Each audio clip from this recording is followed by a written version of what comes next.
Good morning everyone. This is Kajal Yadav and you're watching ASA classes. As you know more, grow more. बच्चे हमने last class discuss किया था sets के बारे में और सेट्स के कुछ इम्पॉर्टेंट टर्म्स के बारे में, और आज हम डिस्कस करने वाले हैं ऑपरेशन ऑन सेट्स। ऑपरेशन क्या होता है बच्चे? ऑपरेशन जब भी हम प्लस करते हैं, माइनस करते हैं, मल्टीप्लाई करते हैं या डिवाइड करते हैं, तो ये सारे भी ऑपरेशंस है बच्चे। हम बचपन से ही इस ऑपरेशंस को नंबर के ऊपर यूज़ करते आ रहे हैं, पर आज जिस ऑपरेशन के बारे में हम पढ़ने वाले हैं वो सेट्स के लिए है, वो सेट्स के ऊपर अप्लाई होते हैं। और वो ऑपरेशंस क्या है बच्चे? यूनियन और इंटरसेक्शन। तो सबसे पहले हम यूनियन देखेंगे। यूनियन क्या होता है? जब भी हम यूनिवर्सल सेट की बात करते हैं, यू से डिनोट करते हैं यूनिवर्सल सेट को। यूनिवर्सल सेट के बारे में मैंने कल आपको पढ़ाया था। अगर आप पहली बार इस वीडियो को देख रहे हैं तो आप पहले बैक कीजिए, उस वीडियो को देखिए, क्योंकि उसमें बहुत इंपॉर्टेंट इन्फॉर्मेशन है आज के क्लास के लिए। कुछ टर्म्स हैं जो आपको कल के वीडियो में मैंने बताए हैं, आज उनका यूज़ होगा, तो आप पहले उस वीडियो को देखिए। बहुत ज़्यादा लंबा वीडियो नहीं है, मैंने बहुत अच्छे से एक्सप्लेन किया है सारे एक एक टर्म्स को, और उसके बाद ही आपको ये कॉन्सेप्ट्स क्लियर होगा। और कॉन्सेप्ट क्लियर करना बहुत इंपॉर्टेंट है बच्चों, क्योंकि अगर कॉन्सेप्ट क्लियर नहीं होगा तो आगे आपको बहुत दिक्कत होगा। और ये जो चीज़ है ये आपका पीछा कभी नहीं छोड़ने वाली। जब तक आप मैथ्स पढ़ेंगे आपको ये चीज़ें ध्यान में रखनी ही होगी। तो आगे बढ़ते हैं। ये है एक यूनिवर्सल सेट यू, जिसमें दो सेट कंटेन कर रहा है, ए और बी। तो जब भी हम यूनियन की बात करेंगे बच्चे, तो उसमें ए के भी एलिमेंट्स आएंगे, बी के भी एलिमेंट्स आएंगे, और ए और बी के कॉमन पार्ट्स के भी एलिमेंट्स आएंगे। ठीक है, तो ए में अगर हम मान लेते हैं 1 है, 2 है, 3 है, 4 है, और बी में भी 2 है, 3 है, 5 है, 6 है। तो जब भी हम ए यूनियन बी निकालेंगे बच्चे, जब भी हम ए यूनियन बी निकालेंगे बच्चे, तो ए यूनियन बी में हमें 1 लेंगे, 2 लेंगे, 3 लेंगे, 4 लेंगे, 5 लेंगे, 6 लेंगे। मतलब कि ए के पार्ट्स भी आएंगे, ए के एलिमेंट्स भी आएंगे, 1 3 4 2 सारे आएंगे, बी के भी सारे एलिमेंट आएंगे 2 3 5 6, और बी और ए में कॉमन जो है वो भी आएंगे 2 और 3। तो आपको अगर ऐसे नहीं याद रहते तो आप ऐसे याद रखो कि अगर कोई यूनिवर्सल सेट है यू और उसमें दो एलिमेंट्स ए और बी, तो जब हम उनका यूनियन निकालेंगे तो वो जितने भी पार्ट कवर करेंगे उन सारे एलिमेंट्स के सेट को हम ए यूनियन बी बोलेंगे। जितना भी ये येलो पार्ट कवर कर रहा है यही ये क्या है? ए यूनियन बी है। आगे आपको ऑल क्लियर हो जाएगा जब मैं एक एग्जांपल दूंगी। वो एग्जांपल ये रहा। यहाँ पे बच्चे ए में क्या है? 7 है, 2 है, 5 है। बी में क्या है? 1 है, 8 है, 2 है, 5 है। तो जब हम ए यूनियन बी निकाल रहे हैं तो बी से हम ए ले रहे 1 ले रहे हैं, बी से हम 8 ले रहे हैं, ए से हम 7 ले रहे हैं, और 2 और 5 जो है वो कॉमन पार्ट है, बी और ए का कॉमन पार्ट है, ये वो भी ले रहे हैं। तो बच्चे सीधी सी बात है कि ए के एलिमेंट भी आएंगे, बी के एलिमेंट भी आएंगे, और उसके कॉमन एलिमेंट्स भी आएंगे। जितना भी ये येलो पार्ट कवर करेगा, यूनियन का मतलब है कि जिस दो सेट का हम यूनियन निकाल रहे हैं वो जितना पार्ट कवर कर रहा है वही यूनियन होता है। ठीक है, आई होप आपको क्लियर हो गया होगा। आगे हम पढ़ते हैं प्रॉपर्टीज़ ऑफ यूनियन। इसमें बच्चे हम देखेंगे सबसे पहला क्या है? A union B equal to B union A. इसे हम कॉम्यूटेटिव लॉ भी कहते हैं। तो बच्चे आप मुझे बताओ कि ए यूनियन बी क्या होता है? ए यूनियन बी क्या होता है? ए के एलिमेंट्स भी होंगे, बी के एलिमेंट्स भी होंगे, और ए और बी के कॉमन एलिमेंट्स भी होंगे। उसी तरह जब हम बी यूनियन ए निकालेंगे तो ए के बी के भी एलिमेंट्स होंगे, ए के भी एलिमेंट्स होंगे, बी और ए के कॉमन एलिमेंट्स भी होंगे। अब बच्चे मैंने आपको लास्ट क्लास बताया था कि जब दो सेट का एलिमेंट सेम हो जाए, वो इरेगुलर हो सकता है लेकिन अगर वो सेम है तो सेट्स बराबर होगा। तो ये यहाँ से क्या मिल गया हमको? A union B equal to B union A. ठीक है, तो कॉम्यूटेटिव लॉ तो हो गया। एसोसिएटिव में आप देखिए, अगर आपके पास है कोई सेट है ऐसा A union B union C का, तो आप यहाँ से देख सकते हो बच्चे कि यहाँ पे आपको ए और बी में कॉमन क्या मिल रहा है? 3 और 4। ठीक है, और जब हम इन दोनों का ले रहे हैं यूनियन, बी यूनियन सी ले रहे हैं, तो ए और बी में हमें क्या मिल जा रहा है बच्चे, ए और बी में हमें मिल जा रहा है 3, 4, 10 और 5, 3, 4, 5 और 10।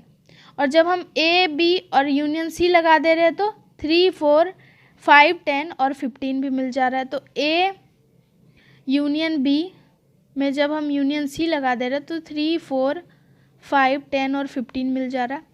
वैसे ही जब हम A union B union C लगाएंगे तो हमें क्या मिलेगा, 3 मिलेगा, 4, 5, 10 और 15 मिलेगा। जब एलिमेंट सेम हो गए तो सेट्स भी बराबर होंगे। तो इस तरह से हमें एसोसिएटिव लॉ भी मिल गया। आगे बढ़ते हैं, लॉ ऑफ आइडेंटिटी एलिमेंट। बच्चे आप देखो, आप मुझे बताओ कि यूनिवर्सल सेट जब हम लेते हैं उसमें अगर कोई एलिमेंट, अगर कोई सेट ए कंटेन कर रहा है जिसके एलिमेंट्स है 1, 2, 3 और कोई 5 सेट है, आप जानते हो कि 5 वैकेंट होता है, 5 में कुछ भी नहीं होता है। तो जब आप इसका यूनियन निकालोगे तो ये ए यूनियन 5 क्या हो जाएगा, 1, 2, 3 होगा ऑब्वियसली। और 1, 2, 3 किसके बराबर है, ए के बराबर है। तो ए यूनियन 5 क्या मिल गया, ए मिल गया। तो यहाँ से आइडेंटिटी एलिमेंट जो है, लॉ ऑफ आइडेंटिटी एलिमेंट, वो प्रूफ हो गया। नेक्स्ट है आइडम्पोर्टेंट। ये इम्पॉर्टेंट है, जब भी हम किसी एक सेट का यूनियन ले रहे हैं, अगर कोई यूनिवर्सल सेट में यू है, इसका यूनियन हम इसी के साथ ले रहे हैं, इसका यूनियन इसी के साथ, तो यही पार्ट आएगा और ये पार्ट क्या है, ए है।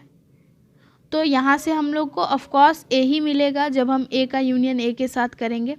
उसी तरह जब हम यूनिवर्सल सेट का यूनियन ए के साथ करते हैं जो कि उसी के अंदर कंटेंट है, तो आपको मैंने क्या बताया था बच्चे कि वेन डायग्राम से आप याद रखो कि जिस दो सेट का हम यूनियन निकाल रहे हैं वो जितना पार्ट कवर करेगा वही यूनियन होगा। तो यहाँ पे यू और ए मिलके कितना पार्ट कवर कर रहा है, इतना, और ये क्या है, यू है। तो ऑब्वियसली यू और ए का यूनियन क्या हो जाएगा, यू हो जाएगा। आई होप आपको क्लियर हो गया होगा। आगे बढ़ते हैं, यहाँ से इंटरसेक्शन, ये हमारा सेकेंड ऑपरेशन है। तो इंटरसेक्शन क्या है बच्चे, जब कोई यूनिवर्सल सेट यू है उसमें दो सेट्स है ए और बी कंटेन कर रहा है, उसके कॉमन पार्ट को हम इंटरसेक्शन बोलेंगे। देखो बच्चे, नाम में ही छुपा है इसका डेफिनेशन, इंटरसेक्शन मतलब कि जो इंटरसेक्ट करेगा, जहाँ पर इंटरसेक्ट करेगा, जहाँ पर इंटरसेक्ट करेगा वही इंटरसेक्शन होगा, जहाँ पर इंटरसेक्ट करेगा वही इंटरसेक्शन होगा।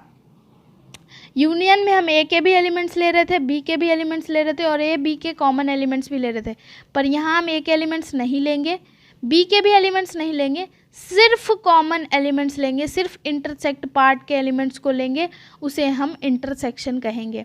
आगे आपको और क्लियर होगा एग्जाम्पल के साथ। यहाँ देखिए एग्जाम्पल है जहाँ पे ए में 1 है, 2 है, 3 है, 4 है और 5 है, और बी में 1 है, 3 है, 9 है और 12 है। और जब हम इंटरसेक्शन लेंगे बच्चे तो सिर्फ इसके कॉमन पार्ट को ही लेंगे, मतलब 1 और 3, सिर्फ कॉमन पार्ट को लेना है, 1 और 3 ही इंटरसेक्शन, जहाँ इंटरसेक्ट करेगा उसके एलिमेंट को ही लेना है, तभी वो इंटरसेक्शन होगा। ठीक है, आपको क्लियर हो गया। आगे इंटरसेक्शन की कुछ प्रॉपर्टीज़ है जो हमें याद रखनी होती हैं, बिल्कुल एकदम आपके यूनियन की तरह कॉम्यूटेटिव लॉ है यहाँ पे। आप देखो बच्चे, आप मुझे बताओ कि कोई यूनिवर्सल सेट है उसमें ए और बी है, तो उसके कॉमन पार्ट तो इक्वल होंगे, ए और बी हैं, तो ए इंटरसेक्शन बी लो, ए और बी के कॉमन पार्ट या बी और ए के कॉमन पार्ट तो सेम ही होंगे। तो यहाँ से ये लॉ प्रूफ हो गया। उसके बाद सेकंड एसोसिएटिव है।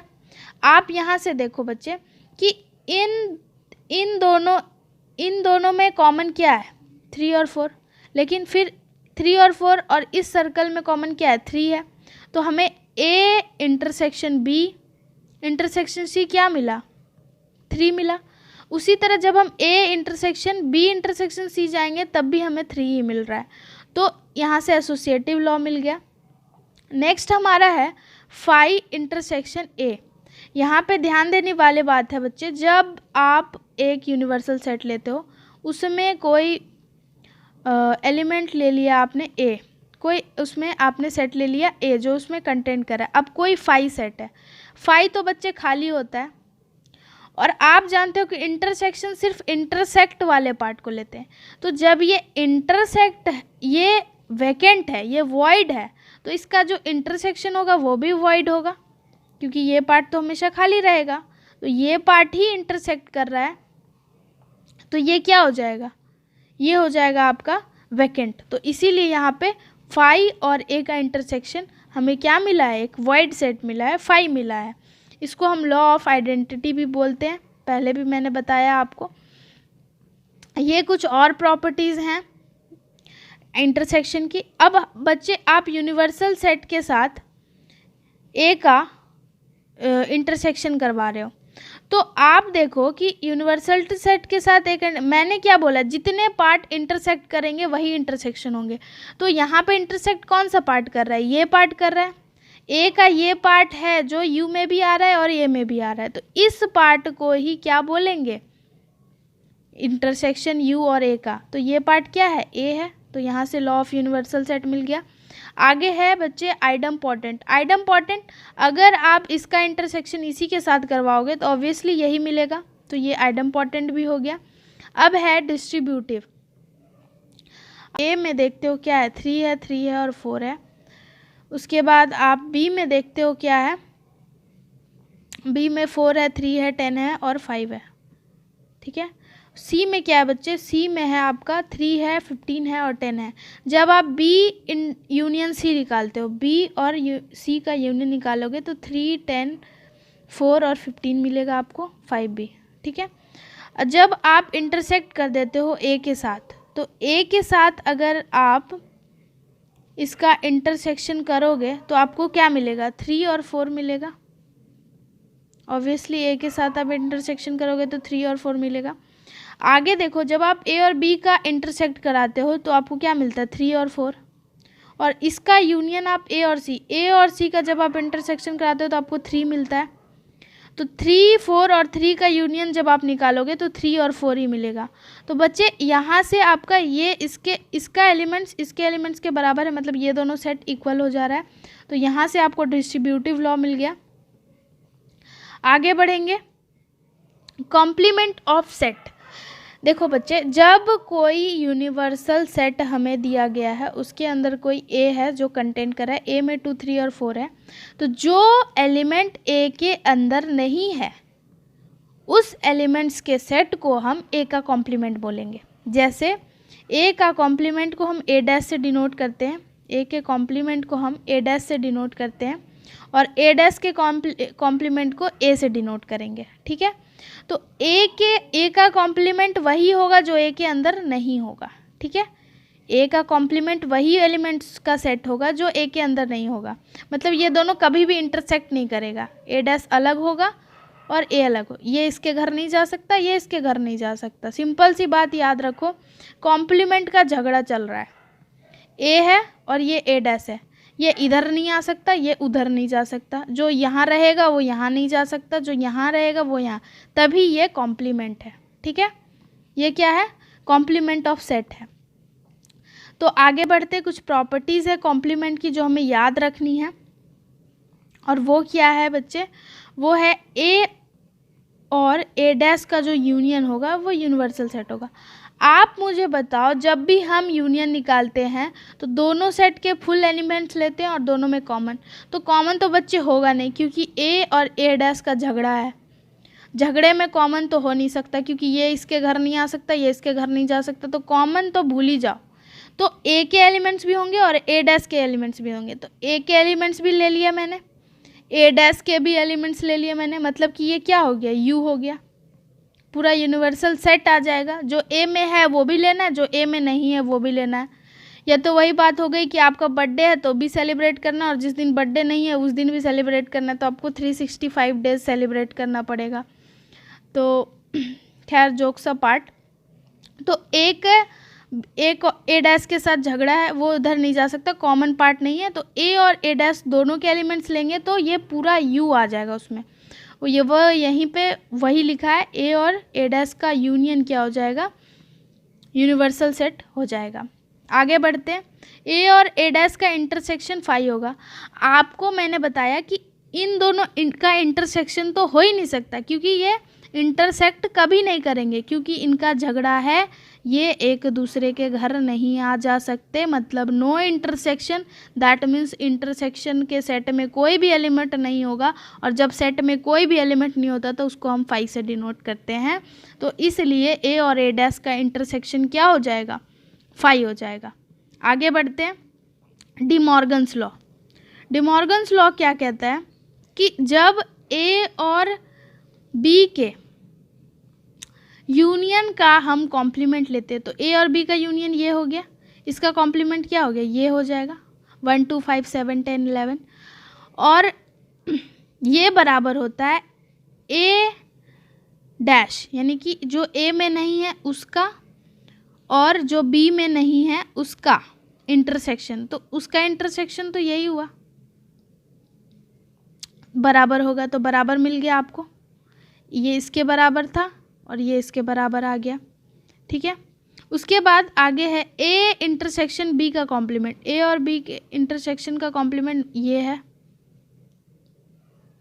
या और ए के कॉम्प्लीमेंट और बी के कॉम्प्लीमेंट का यूनियन। तो ए का कॉम्प्लीमेंट जो ए के बाहर है, बी का कॉम्प्लीमेंट जो बी के बाहर है, फिर से ये हो गया, तो ये क्या हो गया, फिर से बराबर हो गया। D Morgan's law satisfy. आगे देखते हैं, ए डैश मतलब ए के कॉम्प्लीमेंट का कॉम्प्लीमेंट खुद ए होगा।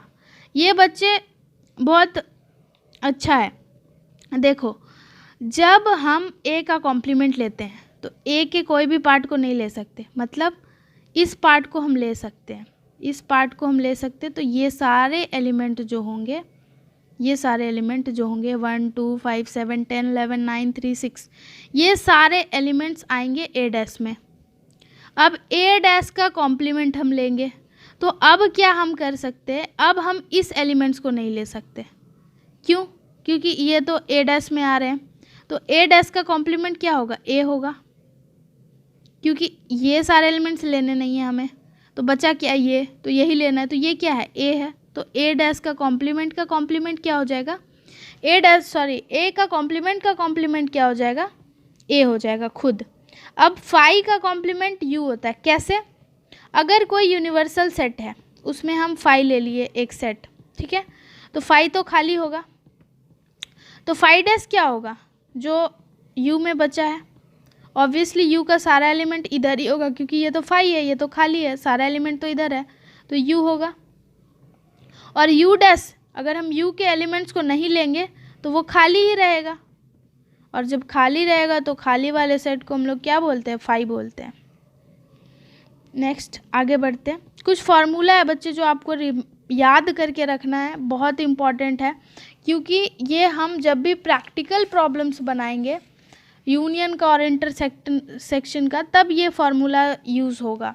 देखो ये नंबर ऑफ एलिमेंट्स है, ये जो हमने डिनोट किया हुआ है, ये जो हमने डिनोट किया है ए एन, जो हमने लिखा है एन ए इंटरसेक्शन बी, मतलब ए और बी के अगर कोई सेट है, मान लो ए है बी है, ए और बी है, उसमें इंटरसेक्शन में कितने नंबर ऑफ एलिमेंट्स है ये आपको दिया रहेगा क्वेश्चन में, या फिर आपको निकालना रहेगा। निकालने का तरीका होता है वो मैं आपको नेक्स्ट क्लास में बताऊंगी, आज आप फॉर्मूले देख लो।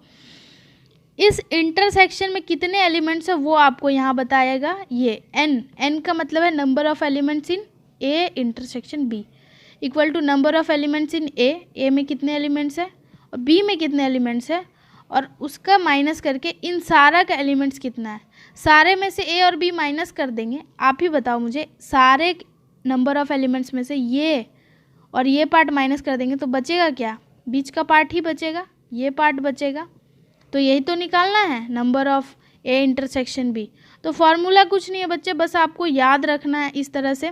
जब हम सिर्फ नंबर ऑफ ओनली ए में कितना एलिमेंट है निकालते हैं, तो ए को बी से माइनस कर देंगे, सिर्फ ए का एलिमेंट्स निकालना है तो ए में से बी को माइनस कर देंगे, या फिर इस पूरे में से इस ए में से ये इंटरसेक्शन भी सिर्फ माइनस कर दें तो भी निकल जाएगा।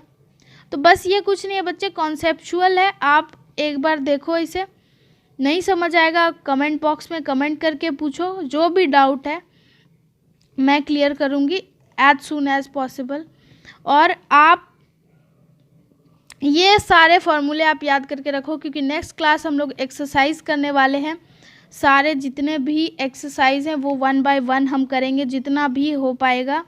टॉपिक वाइज एकदम जा रहे हैं और हम सारे टॉपिक्स कवर करेंगे, एनसीईआरटी के जितने भी टॉपिक्स हैं। और बच्चे जब ये सीरीज़ ख़त्म होगी आप मास्टर हो जाओगे, बस आपको ध्यान देना है थोड़ा सा। और अगर आपको थोड़ा भी इस वीडियो से फ़ायदा हो रहा है तो please do like, share and subscribe to my channel, और बेल आइकन को ज़रूर दबाएं ताकि आपको सारे अपडेट्स मिलते रहे। ठीक है, थैंक्स फॉर वॉचिंग। मिलते हैं अगले क्लास में, और अगले क्लास में हम करने वाले हैं एक्सरसाइज।